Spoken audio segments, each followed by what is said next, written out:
दोस्तों, एक और नया दिन और मैं बलजीत परमार हाज़िर हूँ एक नई कहानी, एक नया किस्सा लेकर। आज हम बात करेंगे एक ज़माने के दिल्ली के सबसे ज़्यादा जाने पहचाने पुलिस ऑफिसर राजबीर सिंह अराठी की। वो शख्स जिसने नीचे से तरक्की करते करते अपने आखिरी दिनों में एसीपी तक का सफ़र तय किया, बहुत नाम कमाया उस ज़माने में। और सरकार दरबार में जितनी उस ऑफिसर की चलती थी, कहते हैं कि उस समय दिल्ली के पुलिस कमिश्नर की उतनी नहीं चलती थी जितनी इस पुलिस ऑफिसर राजबीर सिंह राठी की चलती थी। और उसका एक सबसे बड़ी एग्ज़ाम्पल आपको मैं दे दूं, बाकी किस्सा बाद में शुरू करते हैं। कि जब दिल्ली में पार्लियामेंट अटैक हुआ, उसमें जो लोग उस साजिश में शामिल थे, अफजल गुरु और उसके साथी और पूरा वो मॉड्यूल जो पाकिस्तान से हैंडल किया जा रहा था, जिसको देश के दुश्मनों की पूरी मदद थी, वो लोग इस घटना को अंजाम दे के उनके जो फरार साथी थे, जिनको दिल्ली पुलिस ढूंढ रही थी, उनको पकड़ने के लिए दिल्ली से बाहर, दिल्ली से दूर कई बार जाना पड़ता था। कोई आदमी को उत्तर प्रदेश में ढूंढना है, किसी को हरियाणा में ढूंढना है, किसी को जम्मू कश्मीर में, किसी को कहीं और से, किसी को नेपाल बॉर्डर की तरफ ढूंढना है। तो काम मुश्किल था। इतना बड़ा अटैक देश की पार्लियामेंट पे होना और दिल्ली पुलिस के लिए ये बहुत बड़ा इज्जत का सवाल था। खाली दिल्ली पुलिस ही नहीं, हमारी बाकी एजेंसीज के लिए भी, आईबी और रॉ के लिए भी, कि इस केस को जितनी जल्दी इसके मुकाम तक पहुंचाया जा सके उतना बहुत ज़रूरी था। और मुलज़िमों को पकड़ना इसके पहले कि वो देश छोड़ के कहीं भाग जाएं, उसके पहले पहले सबको पकड़ना बहुत ज़रूरी था।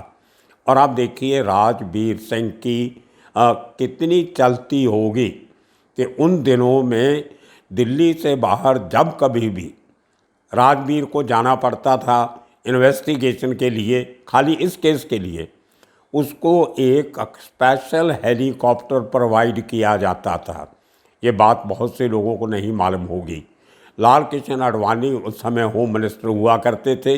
उन्होंने एक स्पेशल ऑर्डर दिया था कि पार्लियामेंट केस की इन्वेस्टिगेशन के सिलसिले में राजबीर सिंह को जब चाहे वो एक हेलीकॉप्टर उसको मुहैया करवाया जाए। कई बार कोई प्राइवेट हेलीकॉप्टर भाड़े पे लिया जाता था, कई बार इंडियन एयरफोर्स का हेलीकॉप्टर या कैबिनेट सेक्रेटेरिएट के हेलीकॉप्टर वो इस्तेमाल किए जाते थे राजबीर सिंह को ले जाने के लिए और वापस लाने के लिए। अब देखिए कितनी अहमियत होगी उस ऑफिसर की, जिस आदमी का डायरेक्ट टच इतने बड़े देश के होम मिनिस्टर, गृह मंत्री के साथ था। अब उस आदमी की छोटी मोटी गलतियां भी होगी, जब बड़ी गलती भी होगी उसमें दखल देने की हिम्मत कौन करेगा, ये बहुत बड़ा सवाल है। और यही कारण था कि वो शख्स अपने आप में इतना बड़ा बन गया, इतना बड़ा नाम कमा लिया कि उसके किसी भी काम पे कोई किंतु परंतु नहीं होता था। और अपने इस कैरियर में दिल्ली पुलिस के साथ क्राइम ब्रांच, स्पेशल सेल या और कोई एसटीएफ वगैरह बनती थी, एसआईटी बनती थी बड़े केसेस को सॉल्व करने के लिए, उनमें राजबीर सिंह राठी की एक स्पेशल भूमिका हुई करती थी। वो अपने आप में एक इंस्टीट्यूशन बन गया था दिल्ली पुलिस में। तो इतनी अहमियत हासिल करने के बाद अब देखिए उस आदमी का डाउनफॉल कैसे शुरू होता है। अपने पुलिस कैरियर में कोई 50 के करीब एनकाउंटर किए उस शख्स ने। हमने एक सीरीज़ शुरू की है एनकाउंटर स्पेशलिस्ट के ऊपर, उसकी ये पहली कड़ी आज आपको मैं सुना रहा हूँ। बड़े नामचीन बदमाशों को मारा, बड़े सेंसिटिव केसेस को इन्वेस्टिगेट किया, बहुत उसके पास एक लंबी चौड़ी खबरियों की आर्मी थी, फौज थी, बड़े लोगों के साथ असर रसूख था, अंदर की बातें निकालने में कहते हैं कि उसको बहुत बड़ी महारत हासिल थी। और यही एक कारण था कि वो काफ़ी अपने इन्वेस्टिगेशन स्किल्स के लिए या अपने तरीक़ों के लिए माहिर माने जाना लगा। तो ये राजवीर सिंह की कहानी जो कई लोगों को हज़म नहीं हो रही थी, वही किस्सा हुआ कि चलते चलते उसको एक बार क्राइम ब्रांच से निकाल दिया गया। ये उसकी डेथ के 1-1.5 साल पहले की बात है, 2007 के करीब की कही। तो क्राइम ब्रांच से निकाला जाना बहुत बड़ी बेइज्जती थी, जिसने राजवीर सिंह को बहुत निराश भी किया। वो फ्रस्ट्रेशन में रहने लगा। उसके बाद उन दिनों में ही उसके पहले 3-4 साल पहले जब अपने पूरे यौवन पे था, कैरियर के ग्राफ में बहुत ऊंचा हासिल कर चुका था मुकाम, उस आदमी ने दिल्ली के पास हरियाणा का बॉर्डर पे गुड़गांव जो है एनसीआर में आता है आजकल, वहाँ पे अपने एक दोस्त विजय भारद्वाज के साथ मिल के प्रॉपर्टी का बिजनेस शुरू किया। क्योंकि सरकारी मुलाजिम खुद बिजनेस नहीं कर सकता, इसलिए उसने फ्रंट बनाया अपने ही खास दोस्त विजय भारद्वाज को। उसके पहले थोड़ी सी आपको बैकग्राउंड बता दूं कि 2002 से लेके 2006-07 तक बहुत मंदी की हालत थी हरियाणा में। ज़मीन बहुत थी मार्केट में अवेलेबल ख़रीदने बेचने के लिए, लेकिन ग्राहक नहीं थे। वो 4 साल जो थे 3 से लेकर 7 तक, वो इन्वेस्टमेंट का दौर था। वो लोग जिनके पास 2 नंबर का पैसा था, क्योंकि उसकी जो रियल वैल्यू होती है, कागज़ों में जो कीमत होती है वो और होती है, और जो मार्केट वैल्यू होती है उससे कई गुना ज़्यादा होती है। तो वाइट के पैसे से तो ज़मीन खरीदना दिखाया जाता था ऑफिशियली, और ऊपर की जो पेमेंट होती थी वो ब्लैक में की जाती थी। अब देखिए कितना पैसा राजवीर सिंह राठी ने कमाया होगा कि उसने सैकड़ों एकड़ ज़मीन अपने दोस्त के साथ मिलके वहाँ पे गुड़गांव में और उसके आसपास के एरिया में खरीदी। उसके साथ कुछ प्रॉपर्टीज़ बनाई, कुछ और प्रॉपर्टी रिलेटेड बिजनेसेस किए। तो ये काम चल रहा था साथ के साथ जब वो दिल्ली पुलिस में अपनी नौकरी कर रहा था। अब देखिए जब बुरे दिन आते हैं तो कैसे आते हैं। क्राइम ब्रांच से निकाल दिया गया, लोगों में थोड़ा असर सूख कम हुआ, एक जो हुआ था बहुत बड़ा वो टूटने लगा। तो जो दुश्मन थे इतने सालों में, जिनको मारा था, जिनको पकड़ा था, जिनको सलाखों के पीछे भेजा था, वो लोग भी इसके पीछे लगे हुए थे कि कैसे इससे बदला लिया जाए। तो ये आदमी दिल्ली के बाहर जब भी जाता था तो 5-6 आदमी अपने साथ रखता था, जिनमें शायद 1-2 पुलिस के गार्ड हो गए, बाकी इसके प्राइवेट जो खबरी लोग और जो पंटर रखे होते हैं एनकाउंटर स्पेशलिस्ट ने, उनके पास भी हथियार होते हैं, उनको साथ में रखा हुआ था। तो 24 मार्च का दिन 2008 का शाम रात लेट इवनिंग, ये गुड़गांव में एक डील के चक्कर में अपने उस ऑफिस में जाता है जो इसका दोस्त विजय भारद्वाज चला रहा होता है। अब उसके पहले की एक छोटी सी बात आपको बता दूं। हरियाणा में एक एसटीएफ बनाई गई थी 2005-06 में, जिसका काम था नामचीन नटोरियस गैंगस्टर्स और टेरर रिलेटेड लोगों को ढूंढना, पकड़ना या ठिकाने लगाना। उस एसटीएफ में, स्पेशल टास्क फोर्स में, एक DSP deputy superintendent of police हुआ करते थे, जिनका नाम था अशोक शयोरा, SHAYORAN। उसको प्रोनाउंसिएशन कैसे करते हैं, श्योरान या श्योरन, वो मुझे मालूम नहीं, लेकिन ये अंग्रेज़ी में उसके सरनेम के स्पेलिंग्स हैं, अशोक शयोरन। वो डीएसपी काफ़ी बहुत बड़े बड़े काम किए, उसने भी काफ़ी नाम कमाया, और इसीलिए उसको शायद एसटीएफ में लगाया गया था कि अच्छा काम कर लेता है।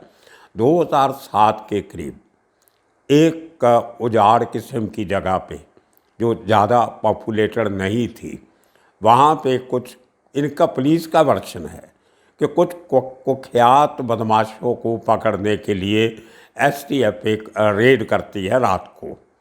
उस जगह पे कितने लोग छुपे थे अंधेरे की वजह से पुलिस का वर्शन उनको पता नहीं, लेकिन वहाँ पे जो मुठभेड़ होती है उस मुठभेड़ में एक आदमी मारा जाता है, एक इंजर्ड होता है शायद, और बाकी के भागने में सफल हो जाते हैं। अब देखिए कितनी इंटरेस्टिंग बात यहाँ पे होती है, जो मानने को दिल नहीं करता, लेकिन उनका कहना है कि ये हुआ ये कि डीएसपी लेवल का ऑफिसर, उसके पास उसका सर्विस रिवॉल्वर या पिस्टल जो भी वेपन थी, वो उस मुठभेड़ में गुम हो जाती है। अब हाथ में पकड़ी हुई वेपन जिससे आपने गोली चलाई, एक आदमी को मार दिया, एक को जख्मी कर दिया, तो आपके हाथ से वो हथियार कहाँ चला गया? अब ये तो हो नहीं सकता कि जो बदमाश भाग गए वो इतनी हिम्मत करेंगे भागते हुए कि आपका हथियार छीन के ले जाएंगे। आपके साथ तो और भी 10 लोग थे, सबके पास हथियार थे, तो आपका हथियार छीनने की हिम्मत तो किसी के पास है नहीं। और आप भागे भी नहीं वहाँ से कि इतनी बड़ी गोलीबारी हुई कि पुलिस को वहाँ से भागना पड़ा। उस भगदड़ में कहीं आपका वो जो वेपन था, सरकारी वेपन, सर्विस वेपन, वो आपसे गिर गया, गुम हो गया, अंधेरे में मिला नहीं। ये बहुत सीरियस बात है। एक पुलिस ऑफिसर का सर्विस वेपन गुम होना, लॉस्ट होना, ये सबसे बड़ी अनकहली है और इस पे बहुत बड़ा डिसिप्लिनरी एक्शन होता है, जो इस ऑफिसर पे हुआ कि नहीं हुआ पता नहीं, लेकिन उसने ये रिपोर्ट लिखा दिया कि मेरा वो वेपन जो है वो गुम है, मिसिंग है। अब वापस आते हैं राजवीर के पास। गुड़गांव के उस प्रॉपर्टी के ऑफिस में राजवीर सिंह अपने दोस्तों के साथ लेट इवनिंग पहुंचता है। बातचीत चलती है, इसका दोस्त इसके साथ है, बैठे हैं, कुछ डीलिंग की बातें होती हैं, पैसे के लेन देन की बात होती है, और उसी समय अचानक उस इलाके की बिजली चली जाती है, गुल हो जाती है। काफ़ी देर इंतज़ार करने के बाद भी बिजली नहीं आती, पंखे बंद, एसी बंद, कमरे में अंधेरा। तो इस आदमी ने एक मोमबत्ती निकाली और ऑफिस में लगाई टेबल पे, और जो बाकी इसके साथी थे वो बाहर चले जाते हैं ताज़ी हवा खाने के लिए। अंदर गर्मी बर्दाश्त नहीं होती तो बाहर निकल के खड़े हो जाते हैं ओपन में, और वहाँ से राजवीर सिंह टेबल पे बैठा है, मोमबत्ती जग रही है, और इसका वो दोस्त विजय भारद्वाज जो ऑफिस का बैक रूम होता है, बैक ऑफिस, वहाँ से जाता है, वहाँ से एक हथियार निकाल के लेके आता है और पीछे से राजवीर के सर में गोलियां मार देता है। राजवीर ढेर हो जाता है। अब देखिए ये वही हथियार था जो हथियार 1 साल पहले हरियाणा पुलिस के डीवाईएसपी से गुम हो गया था। उसी हथियार से राजवीर सिंह को मारा गया। अब सोचने की बात यह है कि वो हथियार विजय भारद्वाज के पास कैसे पहुंचा। अब विजय भारद्वाज से जब पुलिस ने पूछताछ की तो उसने बताया कि ये वेपन उसे राजवीर सिंह ने ही दिया था, कि ये मेरा वेपन है, यहाँ पे अपना पैसा वैसा पड़ा रहता है, कुछ लोग नाराज़ भी हैं, ये तुम्हारी और मेरी सेफ्टी के लिए है। उसको लोडेड वो रिवॉल्वर, पिस्टल जो भी था, वो गोलियों से भरा हुआ राजवीर सिंह ने अपने दोस्त को दिया था कि इसको उस अलमारी में रख दो, जिसकी एक चाबी राजवीर सिंह के पास भी होती थी और एक चाबी जो है वो विजय भारद्वाज के पास हुआ करती थी। अब देखिए ये किस्मत का खेल कि एक हथियार एक पुलिस वाले से गुम हुआ, दूसरे पुलिस वाले के पास पहुंचा, वो अपने दोस्त को देता है सेफ कस्टडी में रखने के लिए, और उसी हथियार से उसका दोस्त उसका मर्डर कर देता है। अब ये हथियार अशोक शर्मा से का हथियार राजवीर तक कैसे पहुंचा? दिल्ली पुलिस ने इसकी इंक्वायरी करने का वादा किया था, लेकिन कभी अपनी फाइंडिंग्स बताई नहीं। कहा जाता है कि अशोक शयोरान और राजवीर सिंह में अच्छी दोस्ती थी। ये दोनों दोस्त मिलके इन्फॉर्मेशन शेयर किया करते थे, और वो वेपन जो थी वो इसलिए ली गई थी कि जो लोग वहाँ से भाग गए थे उस एनकाउंटर से, या कुछ ऐसे लोग जो अशोक शेवरान को भी चाहिए थे और राजवीर को भी चाहिए थे। वो ऐसा गैंग था हरियाणा एनसीआर का जो बड़े लेवल पे ऑपरेट कर रहा था। तो प्लानिंग दोनों की कुछ ऐसी थी कि उन लोगों को ढूंढा जाए, घेरा जाए, उनको मारा जाए एनकाउंटर में, फेक एनकाउंटर में, और उनसे उस हथियार की रिकवरी दिखाई जाए कि देखिए ये वही लोग थे जो डीएसपी शेवरान का हथियार वहाँ से छीन के भागे थे, गिरा हुआ पाया उठा के लेके गए थे, उनसे इस हथियार की रिकवरी हुई है। ये बहुत शातिर गैंग था, बड़े शातिर गैंगस्टर थे, बड़ी दूर की प्लानिंग हुआ करती थी। मैंने कल कहा था कल के एपिसोड में कि एनकाउंटर की प्लानिंग कई दिनों से चलती है। जो असली एनकाउंटर होते हैं वो तो बिना बताए हो जाते हैं। जो प्लान करते हैं, जो फेक एनकाउंटर होते हैं, उनके पीछे बहुत लंबी चौड़ी प्लानिंग चलती है। तो उसी प्लानिंग के तहत एक सोची समझी साजिश के तहत वो वेपन गुल की गई और उस वेपन से पता नहीं कितने काम किए होंगे। अब उस वेपन तो पुलिस की वेपन थी, किसी को गोली मारो लोग कहेंगे तो सरकारी वेपन इस्तेमाल हुआ है, या उसी किस्म का कोई प्राइवेट लोगों के पास सिमिलर हथियार होगा तो उससे इस्तेमाल हुआ होगा। लेकिन ये कहानी इतनी सीधी नहीं है जितनी अशोक शेवरान बता रहे हैं कि मेरा लाल गुम हो गया। इसके पीछे बहुत बड़ी सोची समझी प्लानिंग थी, लेकिन वो प्लानिंग उनको खुद को ही महंगी पड़ी। राजवीर ने कभी ज़िंदगी में सोचा नहीं होगा कि उसको उसका ही दोस्त उसके ही हथियार से मार डालेगा। ये एनकाउंटर स्पेशलिस्ट की एक ट्रेजिडी, वो भी उन दिनों में जब एक साल क्राइम ब्रांच से बाहर रहने के बाद उसको नया नया रिहेबिलिटेट किया गया था। पुलिस के बड़े आला अफसरों को शायद लगा होगा कि इसको काफ़ी सज़ा मिल गई तो इसको दोबारा किसी काम पे लगाएं। तो उसको जो दिल्ली पुलिस का एंटी टेररिस्ट सेल था ATS, उसमें एक नई पोस्ट क्रिएट करके राजवीर सिंह को एंटी टेरर सेल में लगा दिया गया, क्योंकि उसने काफ़ी सारा काम पिछले सालों में टेरर के केसेस में भी किया था। जैसे मैंने आपको बताया कि पार्लियामेंट अटैक केस में उसकी बहुत बड़ी भूमिका थी, बहुत बड़े लोगों को पकड़ा भी था और सरकारी हेलीकॉप्टर उसको मुहैया होता था। तो ये कहानी थी उस ऑफिसर की जिसने कभी गोली चलाने से गुरेज नहीं किया और आखिर में वो सेटिंग डक बन गया। उसको रिएक्ट करने का मौका नहीं मिला, उसको रिफ्लेक्स करने का मौका नहीं मिला, और उसको ये भी देखने का मौका नहीं मिला कि उसको कौन मार रहा है। अगर उसका दोस्त कन्फेस ना करता, थोड़ा अच्छी तरह प्लानिंग कर लेता, तो शायद ये केस आज तक सामने आता भी नहीं। बहुत दुश्मन थे, पुलिस हमेशा ढूंढती रहती इतने दुश्मनों में से किसने मारा है। उस दोस्त के ऊपर तो शक नहीं होता।